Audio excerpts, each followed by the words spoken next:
موجودہ دور فتنوں کا دور ہے، کوئی ایسی دعا بتائے، یا حافظو یا ناصرو یا معین، 3 دفعہ پڑھو اپنے لیے، پھر 3 دفعہ اپنے بھائی کے لیے، اور جن سے پڑھوا سکتے ان کو کہو۔ یہ ایک ہو گیا، یا حافظو یا ناصرو یا معین، یا حافظو یا ناصرو یا معین، 3 دفعہ، یہ ایک فرد کی حفاظت ہے۔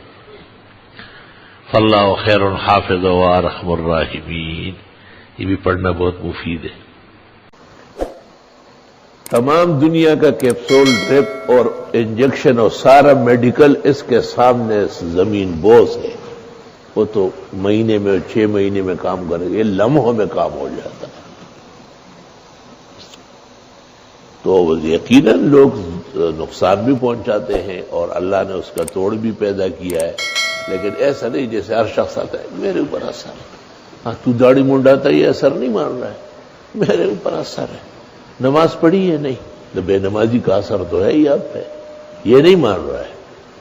آپ ان کو کہے کالا مرغا لے آؤ، اس کی ایک ٹھنگ اوپر ہو ایک نیچے ہو، انڈا الٹا دفنا دے، غلط سلط فضول بکواس۔ اس لیے میں اکثر کہتا ہوں کہ یہ زمانے کے عامل ایک بائی کے لوگ نہیں ہیں، خالص شاپ کیپرز ہیں۔ التجار هم الفجار، ان کے پاس رکھا کیا ہے؟ باکمال لوگ تو پردوں میں رہتے ہیں، وہ تو کہاں اپنے آپ کو کھولتے ہیں، ہمیشہ پردہ کرتے ہیں تب کمالات رہتے ہیں ان کے۔ بہرحال صحت شفا تو اللہ کے ہاتھ میں ہے۔ وَنُنَزِّلُ مِنَ الْقُرْآنِ مَا هُوَ شِفَاءٌ وَرَحْمَةٌ لِّلْمُؤْمِنِينَ، اور یہ قرآن کی آیتیں ہیں، خاص کر فاتحہ، آیت الکرسی و آخری 4 کل، اس کو 3 دفعہ پڑھے جاتے ہیں، اور پھر تصور اس بیماری کا تکلیف کا کر لے کہ اللہ آپ کے کہنے سے ہی بیماری آتی ہے، آپ کے حکم سے ہی جاتی ہے، انشاءاللہ تعالی آرام صحت فائدہ محسوس ہوگا۔ آج لوگ پوچھتے ہیں کاروبار بند ہے، پریشانی ہے، کچھ نہیں ہو رہا۔ بابا سورۃ قریش میں یہی تو ہے، فَلْيَعْبُدُوا رَبَّ هَٰذَا الْبَيْتِ۔ کوئی بعید نہیں ہے کہ آدمی عمرے کا ویزا لگائے یا جس طرح بھی ہو کعبہ پہنچے اور کعبے کے سامنے نمازیں پڑھے طواف کر کے۔ کہا اللہ آپ نے کہا ہے سورہ قریش میں یہاں آیا ہوں، اب میری بندنیں توڑ دے، میرے راستے کھول دے، میرا رزق بڑھا دے، میری تنگیاں معاف فرما دے، اپنے اللہ سے معاملہ سیٹ رکھو۔ وہ کہتے ہیں میں خوش ہوتا ہوں، سنتا ہوں، بن کے بندہ جو اسے دل سے صدا دیتا ہے، بن کے بندہ جو اسے دل سے صدا دیتا ہے، اس کا ہر کام خدا جلد بنا دیتا ہے۔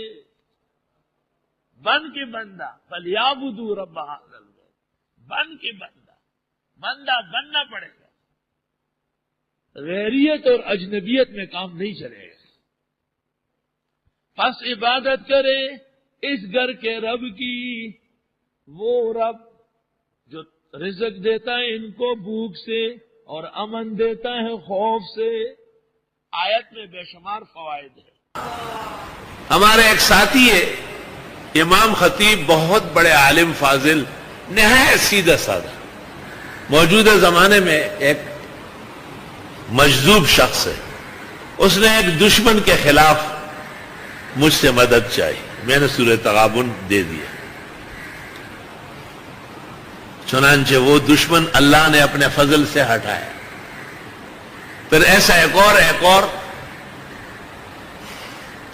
تو ہمارے ایک اور عالم بھائی کو کہتے ہیں وہی گورا داسی وظیفہ راکڑی چرچا خلاف ہوئے مگر مرشی مڑکی دل خوڑی نہیں پکار گا ناغبل عالم ورتوئی چتت تنگی او تا تنگئی نو مقصد خلی رکول لی بکی دا اللہ خواہ دا چه سنگا لرکای دا اللہ دا قدرت تکوین دی